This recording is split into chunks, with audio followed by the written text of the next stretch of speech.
Hello everybody and welcome back to the channel.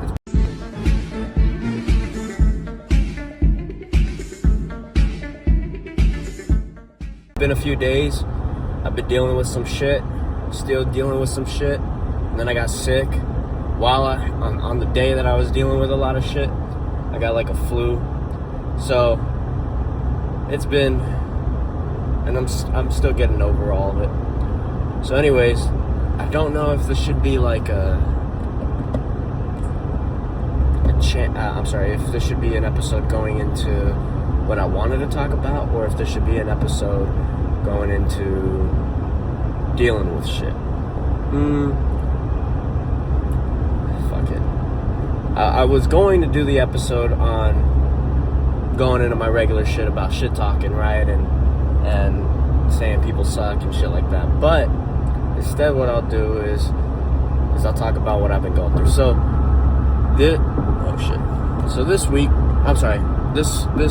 year, it hasn't been my toughest year that I've ever had, but it's been my second toughest year that I ever had. My first toughest year that I ever had was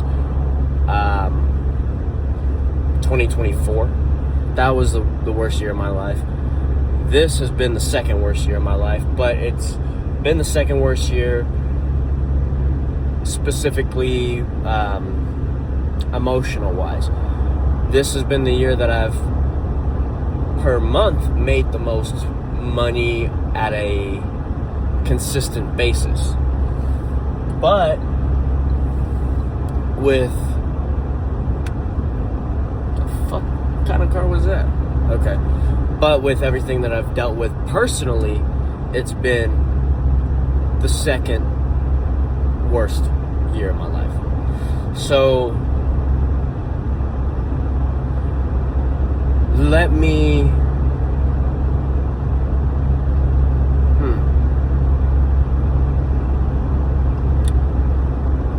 because I'm thinking about it, I'm like, fuck, who watches this? So I'll include pretty much. No, I'll include everything. Alright, fuck it. It is what it is. Because what the fuck are they gonna do? Get mad at me? Fucking beat my ass? I don't fucking think so. So anyways, so we'll start off with ending last year, right? I quit car sales when it was in December of 2025. The reason being is because I couldn't fucking stand doing it anymore. I had been doing it already about a year, and I just couldn't do it anymore. Any day that I had walked in for the past 5 months since I started, really probably 7 months or 8 months,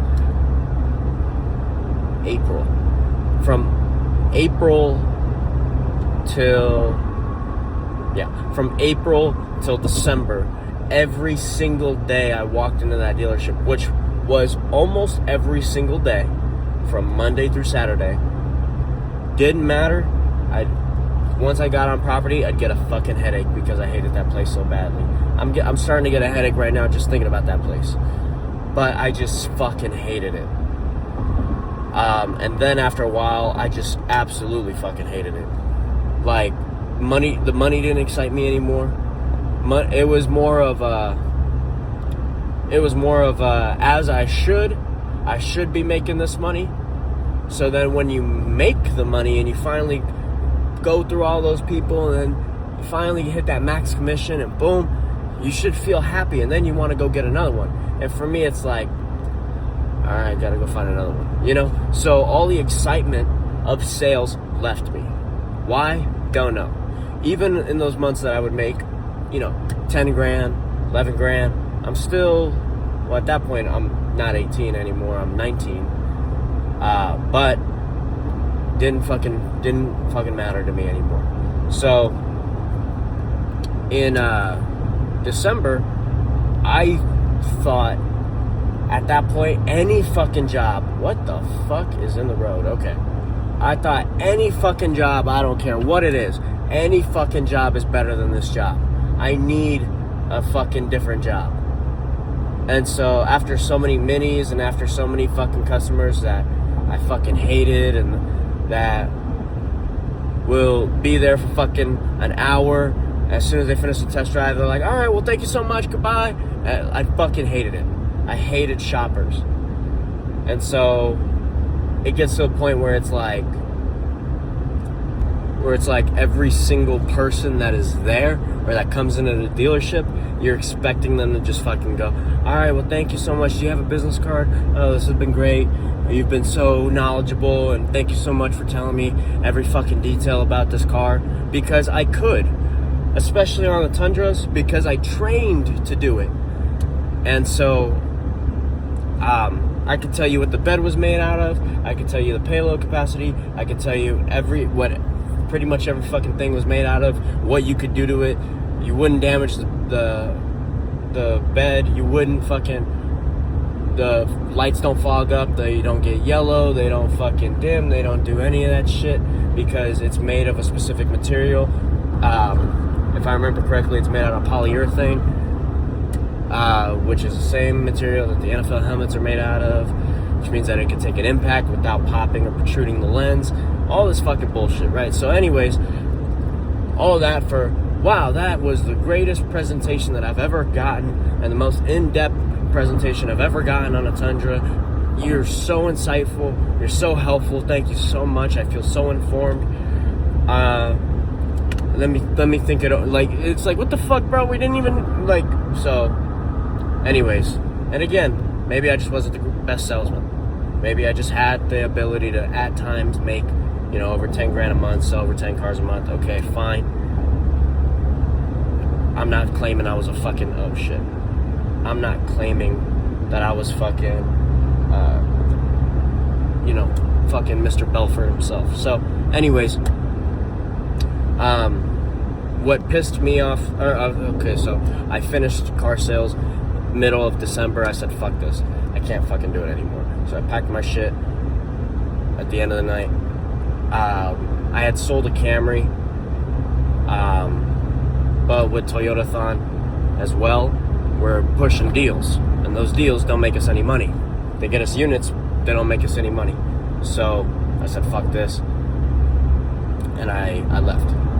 So I left to immediately go start fucking being a delivery driver for a pizza place. I was making after tips about $25 an hour, but I was only working 4 hours, so it wasn't bad. Fuck, that was more money than I was making at the dealership. Sometimes when you don't get a deal, you don't fucking make shit. And so anyways, I started doing that, but I fucking hated it. I remember at times I'd fucking cry because I was like, bro, what the fuck am I doing? Because I didn't see the end. And I was just like, what the fuck am I doing? How am I 19 years old fucking driving my brand new 2025 Tacoma to go fucking deliver pizzas? What the fuck is this? This is the lowest I've been job-wise. Like, it's not even a guaranteed hourly job. I mean, it's 10 an hour guaranteed, but regardless. So anyways, so then I started going into security, and the first day of security I worked an 8-hour shift, and then since then 12-hour shifts, and that was on Christmas. So it was midnight going into Christmas, and then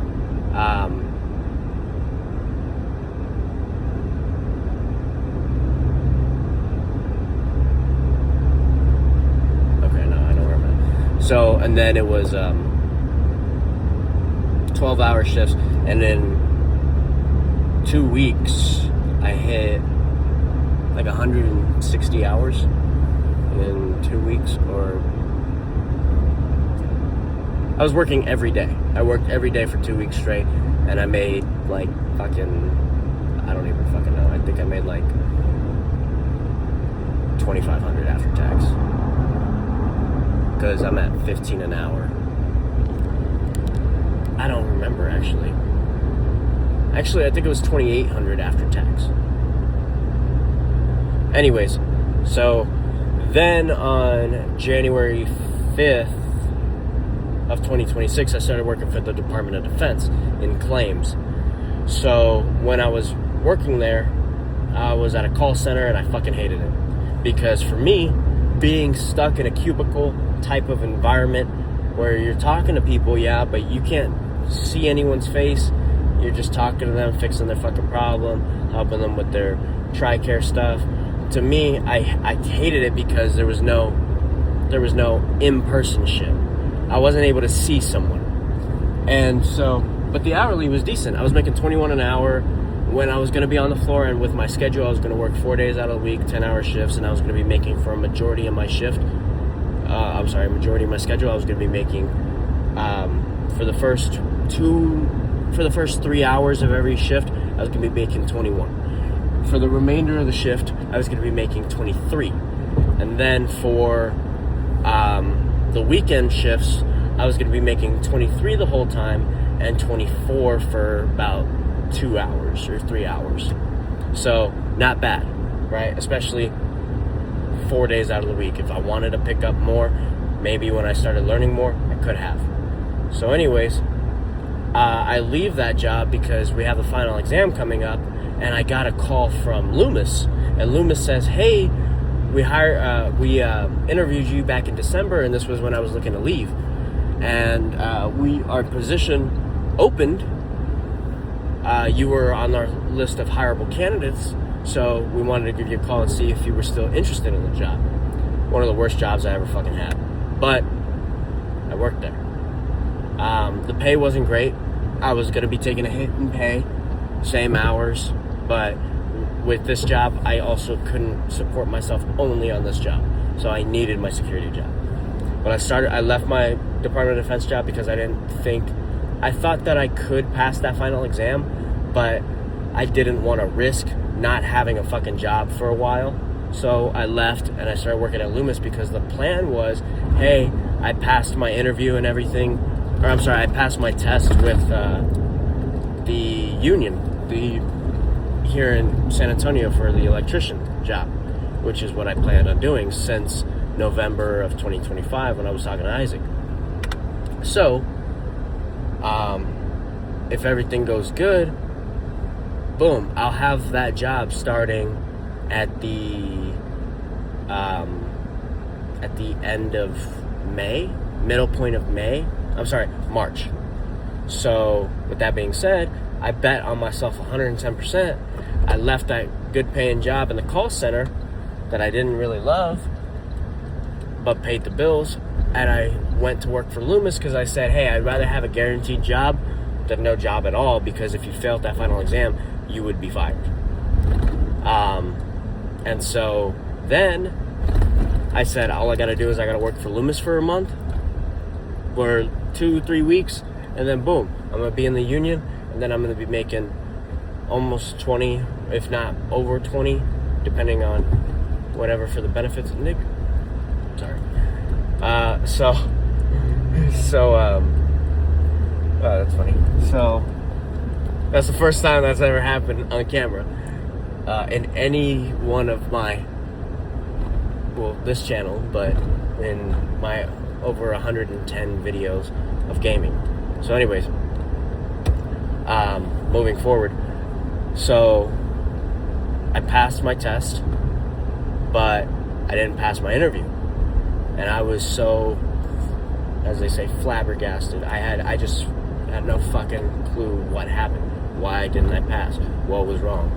I was so dedicated. I took this leap because I was so determined, right? And then when I quit that job for the Department of Defense, the first day, I quit it on a Sunday. And so I went and dropped my shit off, and then Monday I was going to start at Loomis. So that Saturday night, I worked my security job, and I worked overnight my 12-hour shift from 8 p.m. to 8 a.m. So after that, I went home, said hello to my girlfriend, talked to her for a little bit. She was getting ready. She left to work. I went to sleep because obviously I'd fucking been up all night, at work. So, she offered to drive me in her car that I got for her to to my Department of Defense job to drop all my stuff off, because the next day I was going to be starting at Loomis. So I tell her, hey, give me your phone. I was going to map her to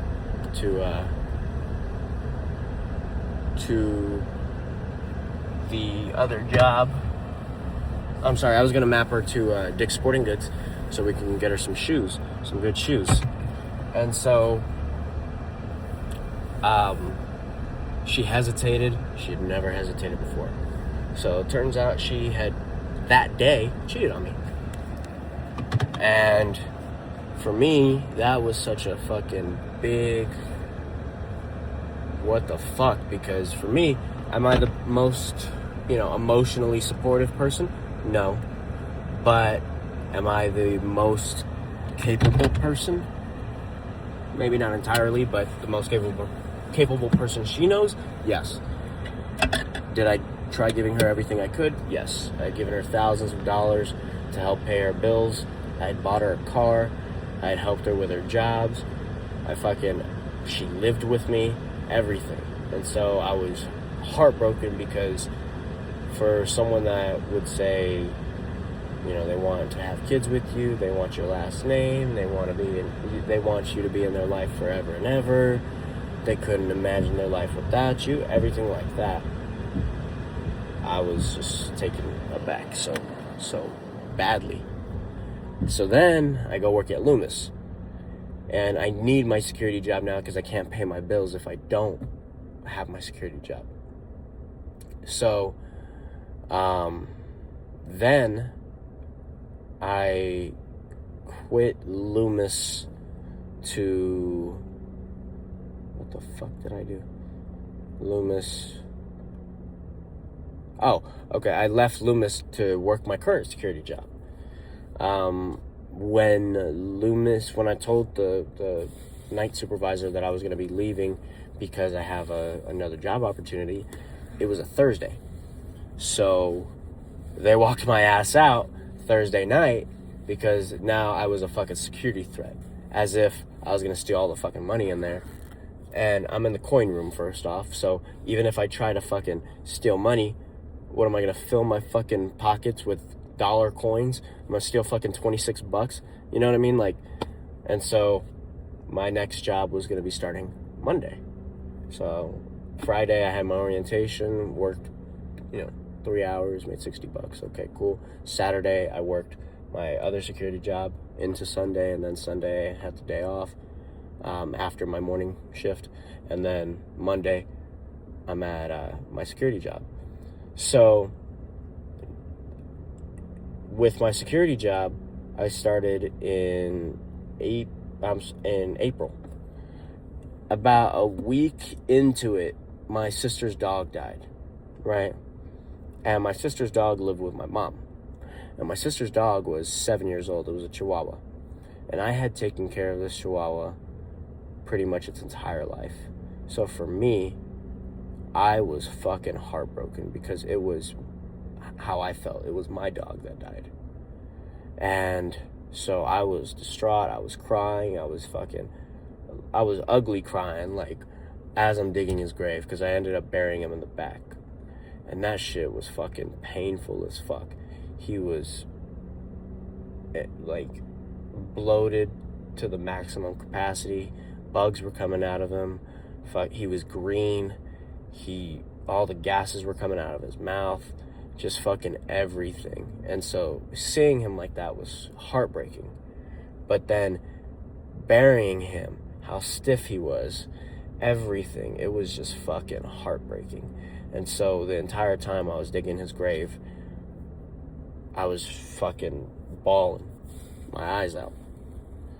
And so that was in April. June, which is this month, at the beginning of the month, our family dogs, which I had raised their whole life as well. They were about 15, 16. So the boy, Andiamo, he passed away. And he was a Brittany. And so he outlasted his life expectancy by about 4 years. So it was old age.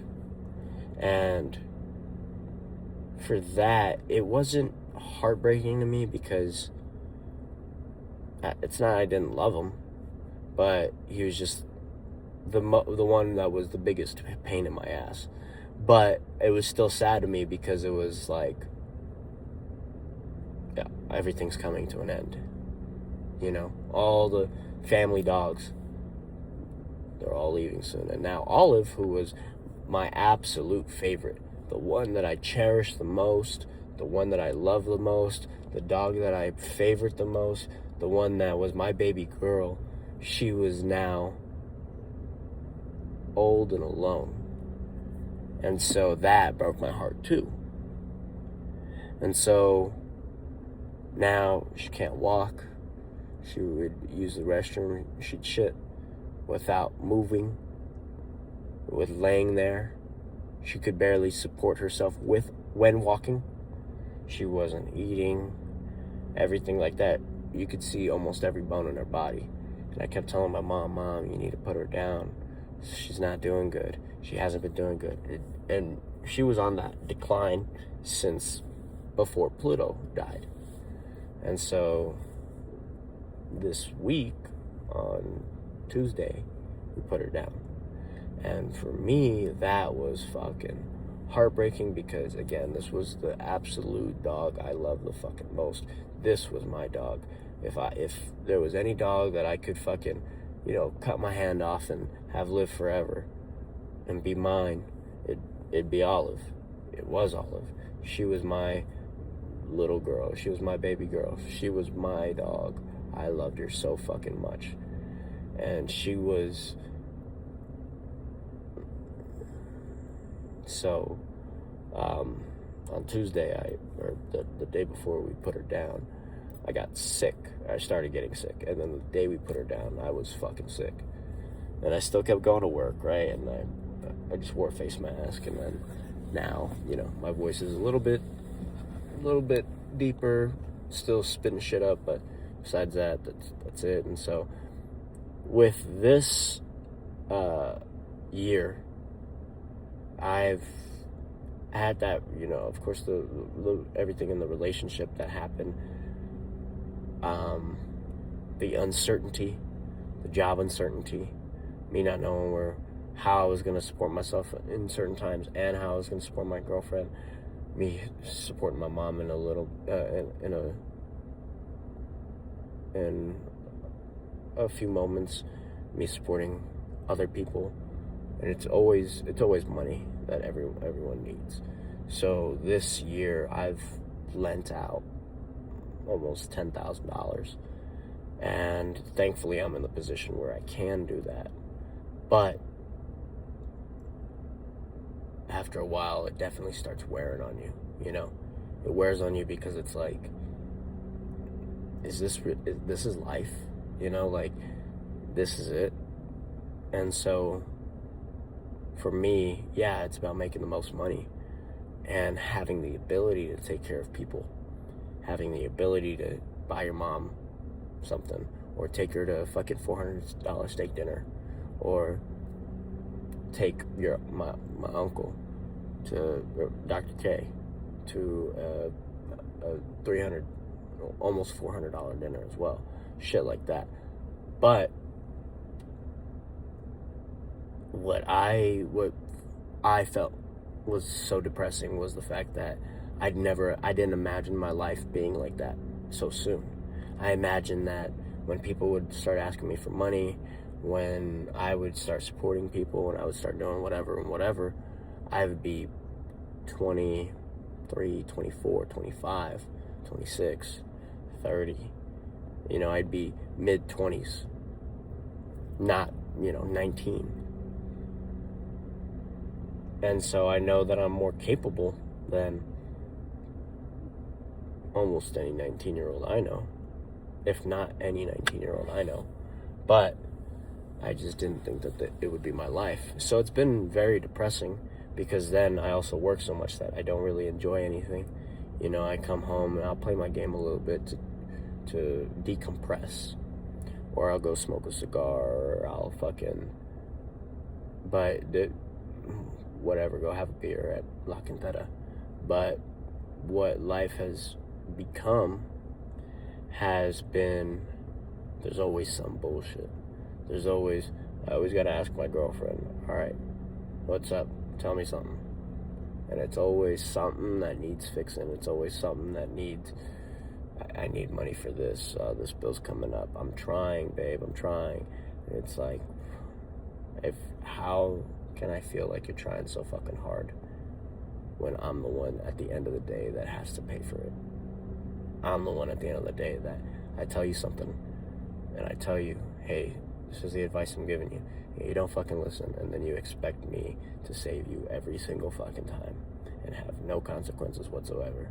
I bought your phone before she cheated on me. I bought her a phone, I bought her the car, I paid her upcoming bills, I put $2,000 down for her car to get approved, everything.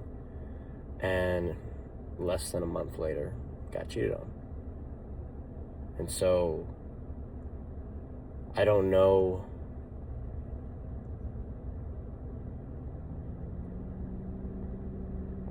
overall, what my message is life is gonna suck. It's gonna suck. There's always gonna be problems in life, and it doesn't matter how much money you have, it doesn't matter anything. You're always gonna have problems, and you're always gonna have things to fix. But you can't give up. And you got to continue fighting. You gotta not accept your reality. You gotta continue to just try and try and try and try as much as you possibly fucking can.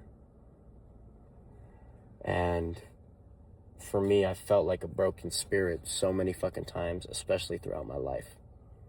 But what I've realized is at the end of the day, it doesn't change the fact that you need to be able to get up, you need to be able to stand up, and you need to be able to dust yourself off. You need to be able to grab life by the fucking throat and fucking happen to life. Again, you have to happen to life. And ultimately, why wouldn't you want to be in control of everything that happens in your life? You know, why wouldn't you want to be in control of your own actions? Because overall, what can you do? You can choose to give up, or you can choose to not. You can choose whether or not something happening to you is going to determine the rest of your life, whether it's going to set you off course, or whether you're going to use it as either fuel or motivation to be able to propel yourself out of a situation or just move forward. So ultimately, you want to be in the position where you are able to rewire your brain that all of the negative shit that happens, it can kick you, it can fucking put your face in the dirt, and it can, push you to the ground. But ultimately, you want to be the type of individual that anything can happen to you, but you just don't fucking give up. You just don't fucking quit. You just keep fucking going. And then you want to be, based on those capabilities, you want to be the type of person that if you see something, you can get it. You don't gotta try to figure it out. Something as small as, in my opinion, as small as, even though a car is a big purchase, if you're there and you really want this car, why wouldn't you want to be able to just walk in and you know your credit's good? You know that all you got to do is drive it, make sure you want it, and you know you're going to be able to afford it. You may still negotiate, you may still, try to have the deal lose as much money as possible, but at the end of the day, if I like how it drives, I'm going to be walking out with a new car. Why wouldn't you want to be that type of person? And ultimately, the only way that you're going to be that type of person is by being someone that is able to overcome what life has to throw at you. And it's like in the Rocky movie when Rocky's talking to his son and he's trying to motivate his son about how life will push you down and keep you there, and it'll destroy you. It'll destroy your ego, it'll destroy your motivation, it'll make you not want to continue trying. And a lot of people end up killing themselves. And there is a lesson in that, because overall for me, I was raised as, regardless of whatever it is, suicide's not an option. And you looked at that a certain way. And so in my mind, no matter how many times I've ever thought, it would be easier, I just have never allowed myself to entertain the idea, regardless of what it is. Now, the closest I ever got was in 2024, but even at that, I just said, I'm not going to do it. And when I tell myself, this will not happen, it's not going to happen, it's not fucking possible, it will not happen. And to be honest, probably the second time that I got the closest was when I was on shrooms. I took shrooms once. Well, I took it like twice. But on the second time, I was entirely convinced that life didn't mean a damn thing. And that, with that being said, motherfucker, with that being said, that everything would be easier if I just ended it. But the thing is that I was aware, hey, I'm not like this, and it's only because I'm on I don't know what a shroom is technically classified as, but something that alters the brain. Nah, fuck. I look like a fucking sped now. I just spit everywhere when I said that. So, anyways,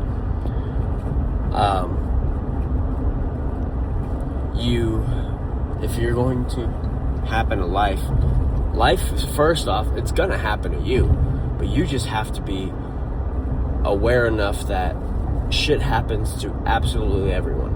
I mean, your life, regardless of how it feels, you haven't had something happen to you that no one has had happen to you, or that no one has had happen to them. And I've lived a life where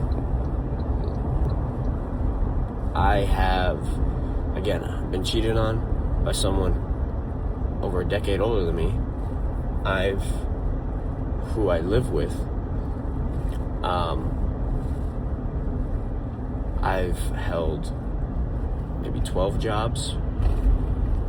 I have had my family break apart. I've had my family break apart for multiple reasons.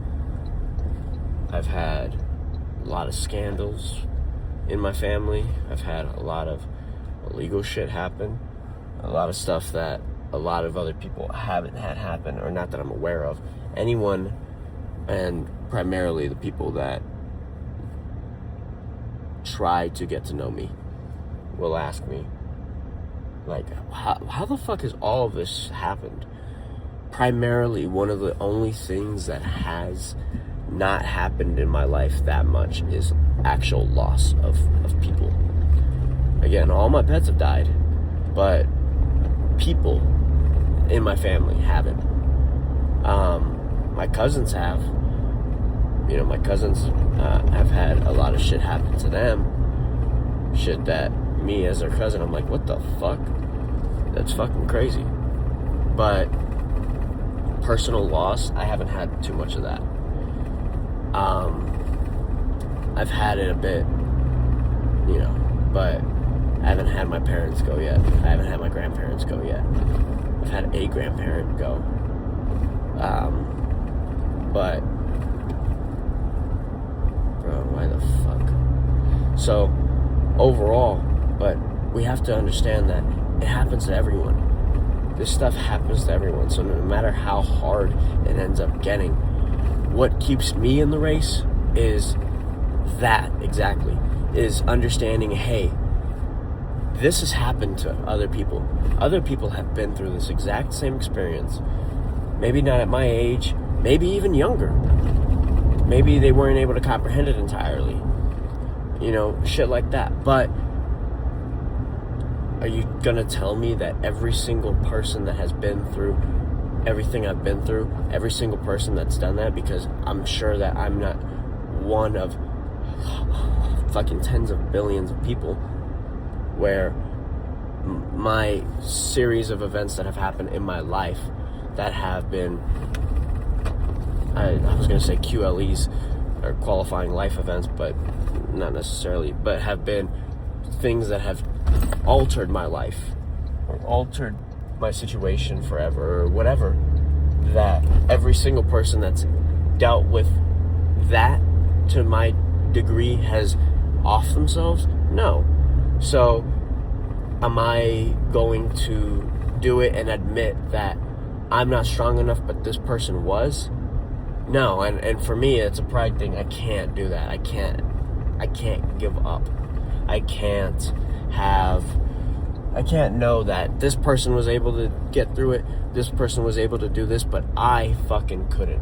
Especially with something as final as death. And so, overall, if you think that way, how fucking unstoppable do you become?